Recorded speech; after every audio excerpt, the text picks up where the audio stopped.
Hi, my name's Itali and in this video I'll be drawing a YouTube banner for Kaz. Just a heads up, this is a time-lapse video and does contain fast moving and flashing images. So the idea for this one was based off these two screenshots that Kaz provided me with.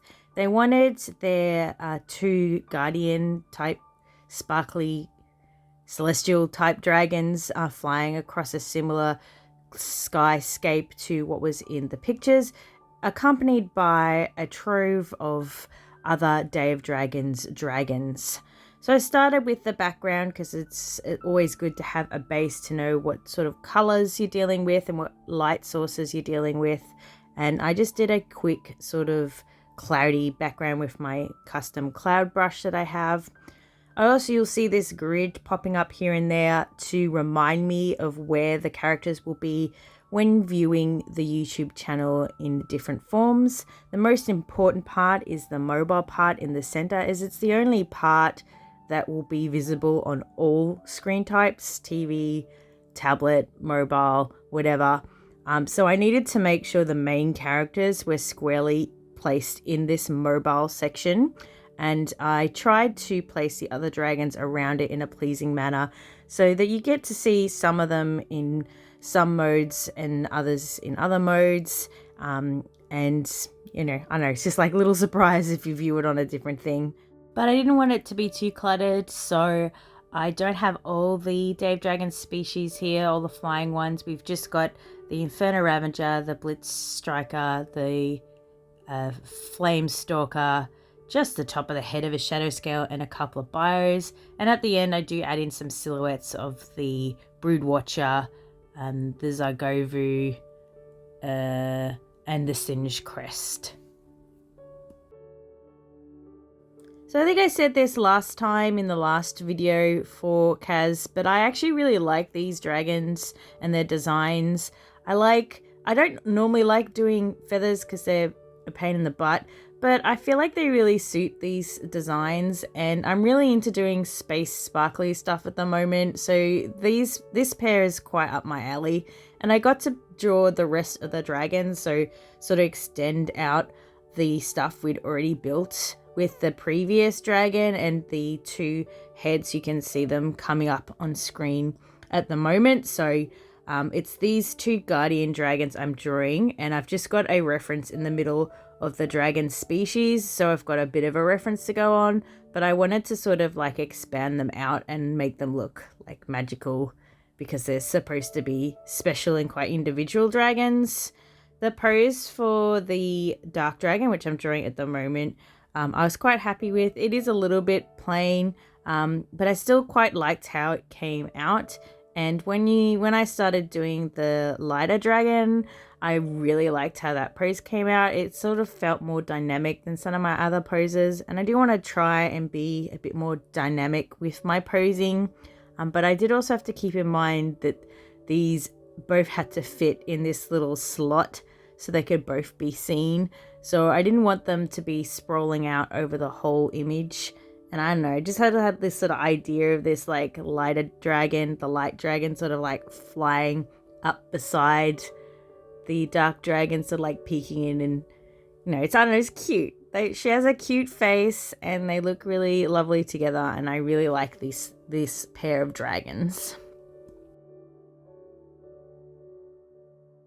I'm also a bit proud of the progress I've made with drawing wings in the last year or so. I do still struggle a bit with certain things, like you'll see me struggling with the far wing in a moment for the dark dragon. It's just a bit difficult for me to visualize what shape that wing becomes as it sort of points away from you, but I get there in the end. But I was really happy with how the light dragon wings came out, this sort of like splayed, and I can sort of just imagine that she's just winged up and spread her wings out to glide for a bit as she looks at the darker dragon. But yeah, I do think I've come a long way from a couple of years ago where I would probably not bother drawing feathered wings at all. I definitely needed more practice, but I've had quite a few winged dragon commissions in the recent year or so, so I've got lots of practice in with feathered dragons. Now my tablet has been playing up again. It does this every time I'm doing a very large commission, and this was fairly large. I did have a size that I was to be drawing to so that it would work with TV, desktop, and mobile. But I double the size when I'm drawing because it gets crisper. I don't know. I like being able to zoom right in to do my detail, and I feel like if I draw it a bigger size and then make it smaller at the end, I get nicer detail than if I just drawn smaller in the first place. And I know that's more work for me because I actually have to draw that detail, and some of it inevitably gets lost when I make it smaller, but I just find the end result to be better, so I kind of feel like it's worth it. It also feels like, I don't know, it feels like less of a struggle if I'm drawing at a larger size and less messy. So you'll see later on when I'm doing like the really tiny dragons, I don't spend a great deal of time on them because I just feel like I'm not getting the detail in there because they're small and you physically can't. I guess it's just kind of a mental block for me that I feel like I should still be putting in the amount of effort and the amount of detail in these tiny dragons you're barely going to see, as opposed to the dragons in the center. And don't get me wrong, I spend way more time on these center dragons than I do on all the surrounding dragons, but I feel like I'm cheating out the smaller dragons by doing that, and I know that's not actually the case and that you should always be trying to focus on your focus point, but yeah, I don't know. I just wanted to make the whole picture special, so I wanted to spend just as much time on everything somehow.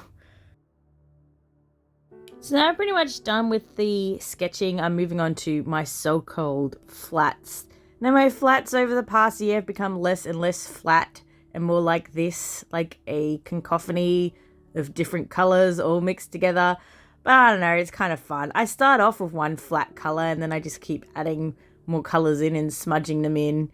And so it's basically halfway through shading, but it's fun.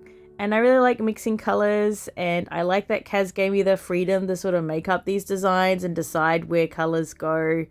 And it was just really pleasing. My two favorite things to color are black dragons and white dragons, and I basically got to do both of those.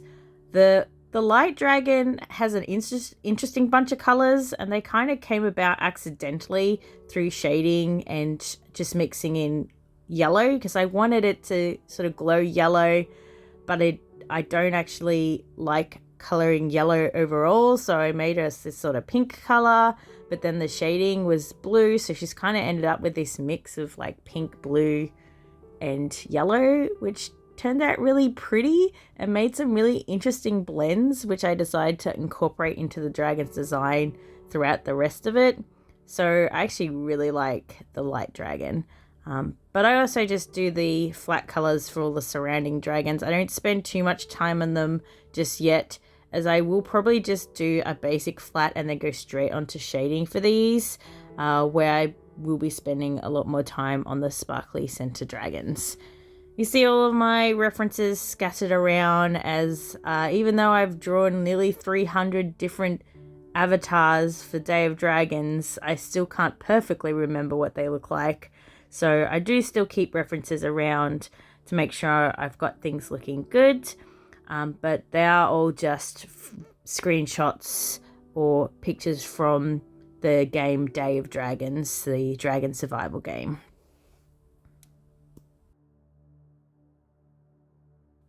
After resizing the Day of dragons around the main pair, because they did feel a little cluttered and some of the scale was a bit off, I pretty much go straight into shading, and I'm not going to do too much shading on a separate layer, as I do plan to go straight into a paintery sort of feel for the shading on these. So you'll see I do quite a basic sort of shadow layer. This is just a multiply layer on top and a sort of bluey, it's sort of like the shadow color for the clouds is what I'm using to shade them.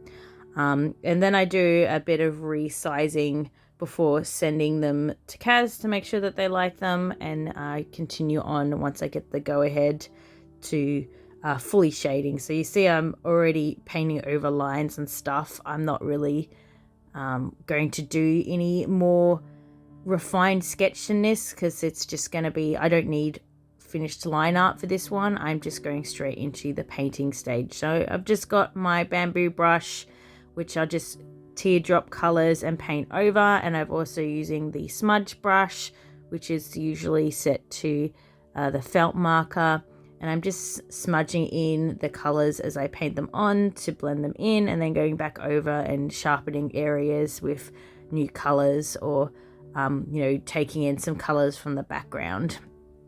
And this is basically how I do most of my coloring. Sometimes I'll use a grayscale mode, which is where I will actually do all my shading in grayscale, and I'll have a color layer above, which I'll eventually merge together. But in this case, I didn't want to do that, as I was already quite happy with the color placements for things. And especially the dark dragon ranges quite heavily from light to dark in places, and I didn't really want to lose the intensity of that blue color. So I decided I would just go straight to color shading for these, instead of shading it separately to the color layer and then merging it and then fixing stuff up later.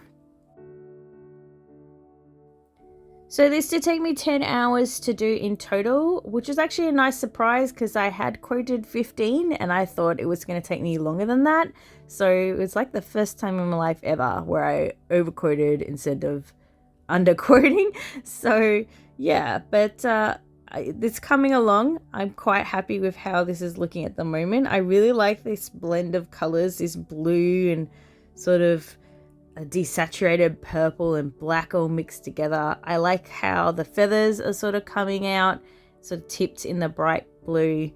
It was really fun to paint like this. I'd kind of forgotten, because I've been shading in the grayscale mode for so long, which does help me define things better, but it's not as fun as mixing in the colors yourself like I'm doing here. So this was quite a lot of fun to do. And as I mentioned before, the dragons themselves are just kind of cool and interesting to draw, and a bit different to some of the other stuff I'm always drawing. So it was a lot of fun. But that's pretty much all I have to say about the colouring of these dragons at the moment. I will chime back in later on if there's anything of note to point out.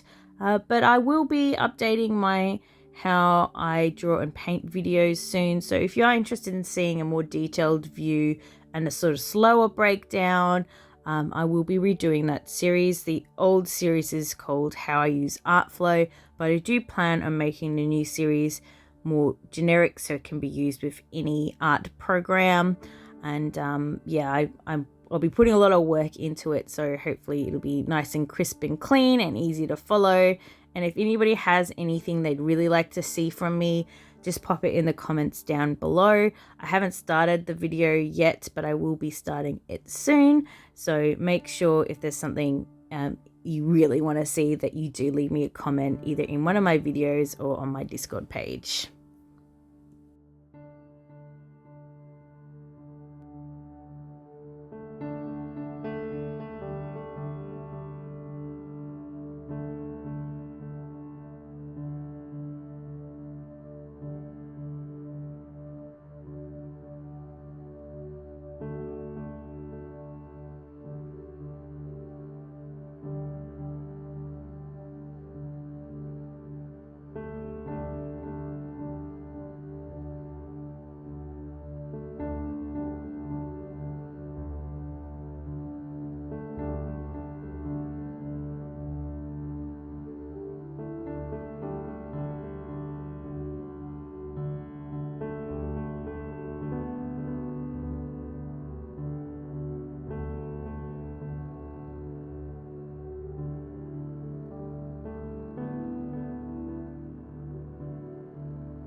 So now I'm nearly done with the dragons. I will actually be returning to that Inferno Ravager's fire because I actually hate it. But don't worry, I'll fix it. I'm now returning to the background just to add a bit more detail and depth to these clouds, trying to make them look a bit more fluffy and realistic. I don't know if I achieve that. I still struggle with clouds. They're fun and annoying to do at the same time, but practice makes perfect, so I'll just keep at it until I can do perfect clouds or realistic clouds, since perfection is impossible. And I'm just adding a bit of distance to these as well, so I'm doing like this sort of smudgy thing at the back of the clouds to make it look like they sort of disappear off into the distance, and making some final adjustments to the shading of the dragons, so adding a bit of blue to make them look more like further in the distance than the two pair.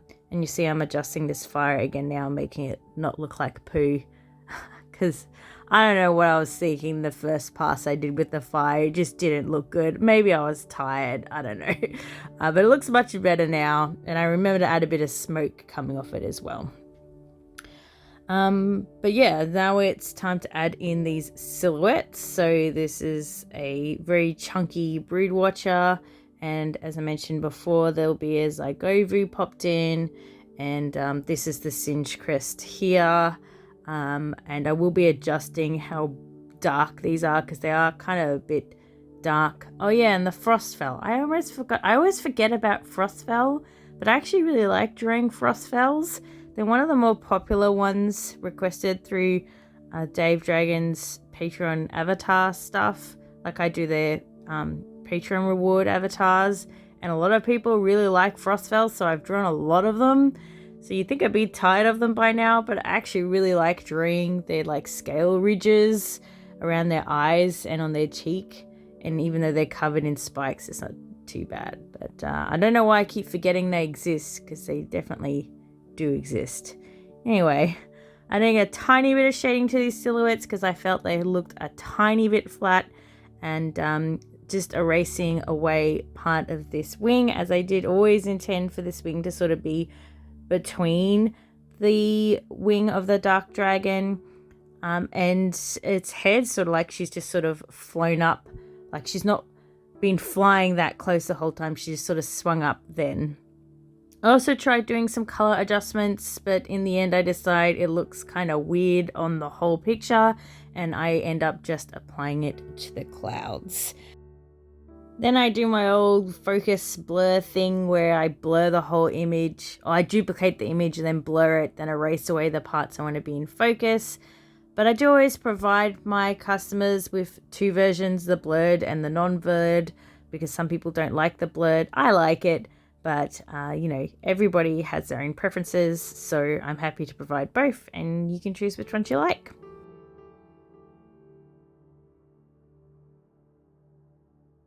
And this is it. This is the finished picture with all the dragons and silhouettes and stuff in it.